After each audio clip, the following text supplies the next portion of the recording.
तो ये Samsung F55 जो रिसेंटली लॉन्च हुआ है, ये कलर मैंने ऑर्डर किया था स्पेसिफिकली बिकॉज अलग सा कलर था। बट एनीवेज कैमरा रिव्यू हम करने वाले हैं। 25,000 का मुझे पड़ा, 27,000 का है, कार्ड डिस्काउंट करके 25,000 का है। अगर मैं समरी में बताऊं तो this is not the best या इवन एवरेज भी नहीं है जो प्राइस आप पे करोगे कैमरा के लिए। क्यों, वो मैं आगे आपको सैम्पल्स दिखा के बताता हूँ। सबसे पहले हम फोटोज़ की बात करते हैं। अब स्टैंडर्ड कैमरा का अगर आप आउटपुट देखोगे, फोटोज़ हमने तब लिए हैं जब कल थोड़ी सी बारिश हुई थी, उसके बाद वापस सन थोड़ा निकला था क्लाउड्स वगैरह से। उस सिचुएशन में भी सबसे पहली चीज़, इसकी डायनामिक रेंज बहुत ही ज़्यादा पुअर है। जो क्लाउड्स हैं वो अच्छे से नहीं कर पा रहा रिकॉर्ड। हाईलाइट शैडोज़ का डिफरेंशिएट ढंग से नहीं रिकॉर्ड करता। तो जो शैडो एरियाज़ हैं वो भी डार्क आएंगे, जो ब्राइट पार्ट्स हैं उनमें भी अच्छे से इन्फॉर्मेशन नहीं ले पाता, जिस वजह से ऑल ओवर आपकी जो फोटोज़ हैं वो बहुत ही एवरेज दिखेंगी, जैसे आपने 12-15 हज़ार के फ़ोन से फ़ोटोज़ लिए हैं। और अगर बैकलाइट में भी हमने यहाँ कुछ फ़ोटोज़ लिए थे, आप देखना सब्जेक्ट एकदम डार्क हो रहा है। डायनामिक रेंज बढ़िया है ही नहीं, बहुत पुअर रिजल्ट्स आ रहे हैं। कलर्स की अगर मैं बात करूं, अगेन कलर्स बहुत डीसैचुरेटेड साइड पे हैं, जो एक नॉर्मल एक्सेप्टेबल लेवल होता है वो भी नहीं है। बहुत हल्के कलर्स आपको दिखेंगे, ग्रीन्स हैं, ब्लूज़ हैं, वो सब इसमें अच्छे से निकल के नहीं आ रहे, जिस वजह से फ़ोटोज़ आपको देखने में उतनी बढ़िया नहीं लगेंगी और शायद एडिटिंग में आपको सैचुरेशन बढ़ाना पड़े। उसके बाद अगर मैं ऑल ओवर शार्पनेस और डिटेलिंग की बात करूँ, वो ठीक है। कई फ़ोटोज़ में बस मुझे ऐसा लगा कि ओवर शार्पनिंग है।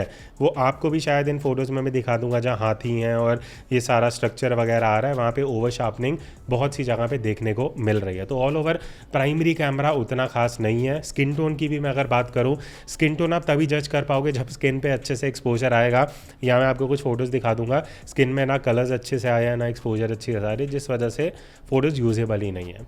यूजेबल जो एक चीज़ मुझे लगी, 2x में फिर भी ठीक ठाक फ़ोटो कंपेरेटिवली आ जाती हैं कि भाई आप जूम करके थोड़ा ऐसी सोशल मीडिया पे रेडी टू यूज़ फ़ोटो ले सकते हो, वो भी इतनी कुछ खास नहीं है। नेक्स्ट अगर मैं बात करूँ दूसरे कैमरा की, जो है ultra wide angle camera, 8 megapixel का है, बहुत पुअर परफॉर्मेंस है। सॉफ्टनेस बहुत ज़्यादा है, डायनामिक रेंज बिल्कुल भी बढ़िया नहीं है।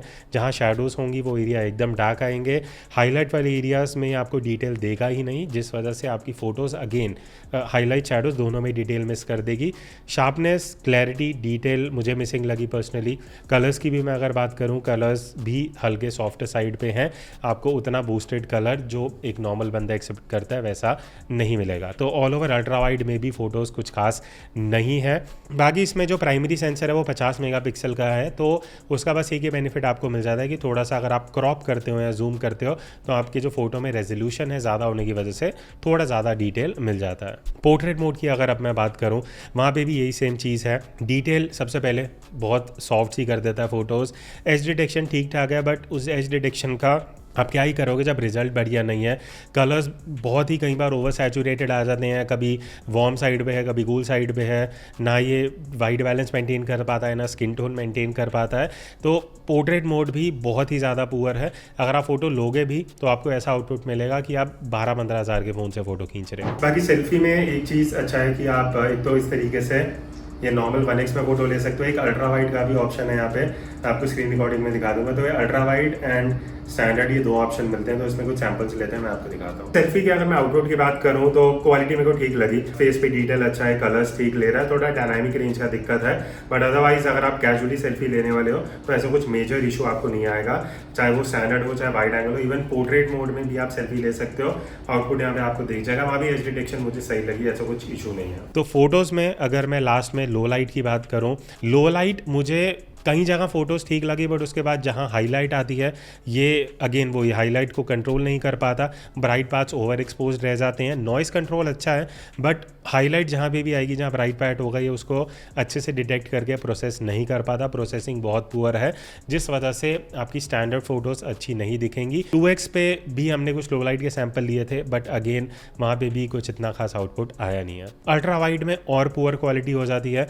अब अल्ट्रा वाइड में क्या, एक तो फोटो भी सॉफ्ट है, ऊपर से नॉइज़ थोड़ी इजीली आ जाती है, डायनामिक रेंज तो वैसी पुअर साइड पे, तो आपकी फ़ोटोज़ वो भी कुछ खास यूजेबल रहने नहीं वाली हैं। बाकी पोर्ट्रेट लो लाइट में भी हमने कुछ लिए थे, वो तो बिल्कुल भी यूजेबल नहीं है, बहुत ज़्यादा सॉफ्टनेस है, कलर्स बहुत अजीब से आ रहे हैं। तो I would suggest low light में तो पोर्ट्रेट मोड मत यूज़ करना, आपकी फ़ोटोज़ वैसी बेकार हो जाएंगी। तो अगर आप भी अपने मोबाइल कैमरा को यूज़ करके कुछ इस तरीके की प्रोफेशनल फोटोज़ लेना चाहते हो, मैं आपको हेल्प कर सकता हूँ, बिकॉज मैंने एक मोबाइल फोटोग्राफी कोर्स डिज़ाइन करा है, जो पिछले मैंने 12 सालों में जितना भी सीखा अबाउट फोटोग्राफी वो इस कोर्स में मैंने शेयर किया है। तो इस कोर्स में टोटल 19 वीडियोस हैं और ये 4 घंटे का कोर्स है, जहां आपको कंपोजिशन, लाइटिंग, फ्रेमिंग, टिप्स की कैसे आपको कैमरा की सेटिंग्स यूज करनी है शार्प और क्लियर फोटोज लेने में, और कैसे आप डिफरेंट सिचुएशन में, चाहे वो ट्रैवल फोटोग्राफी हो, पोर्ट्रेट, लो लाइट, लैंडस्केप, हर एक सिचुएशन की जो टिप्स है वो मैंने इस कोर्स में शेयर की हैं। और टुवर्ड्स द एंड आपको ये सीखने को मिलेगा कि फोटोज को कैसे एडिट करना है, और जब आप इंस्टाग्राम पे अपलोड करते हो तो एज अ इन्फ्लुएंसर या कंटेंट क्रिएटर आपको क्या क्या चीजें ध्यान रखनी चाहिए। फिर चाहे आप एंड्रॉइड से फोटोज लेते हो या आईफोन से, ये जो कोर्स है ये दोनों यूजर्स के लिए है। और ये जो कोर्स है स्पेशली बिगिनर फोटोग्राफर्स के लिए डिजाइंड है। तो अगर आपको कुछ आइडिया नहीं है कि कैमरा सेटिंग्स कैसे यूज करनी है, फोटोग्राफी क्या होता है, मैं A to Z सारा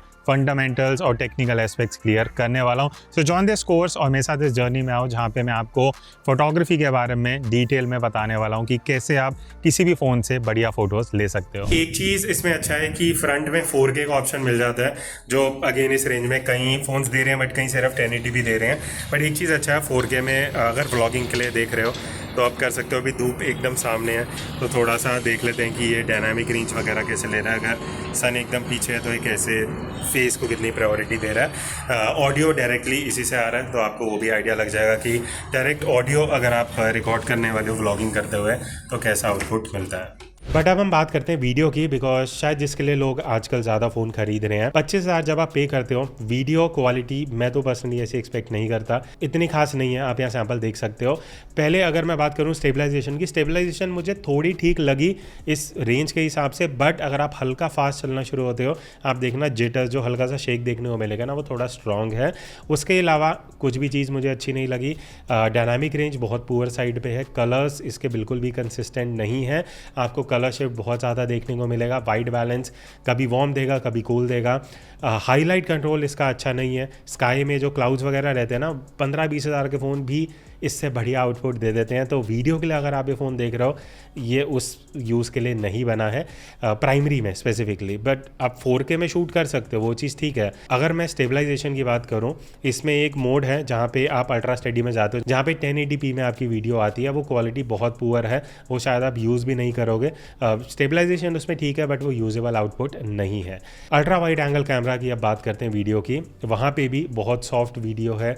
डायनामिक रेंज और पुअर हो जाती है प्राइमरी कैमरा से कंपेयर। शार्पनेस डिटेलिंग आपको उतनी बढ़िया नहीं मिलेगी। तो अल्ट्रा वाइड में भी अगर आप वीडियो शूट करने वाले हो, आपको कुछ खास इतना बढ़िया आउटपुट मिलने नहीं वाला है। और एक चीज़ जो मुझे अच्छी नहीं लगी वीडियो में, मैं आपको यहाँ स्क्रीन रिकॉर्डिंग में दिखा दूंगा कि वीडियो जब आप रिकॉर्ड कर रहे हो, अब अगर आपने 4K सेलेक्ट कर रखा है UHD, तो आपको अल्ट्रा वाइड का ऑप्शन दिखेगा ही नहीं।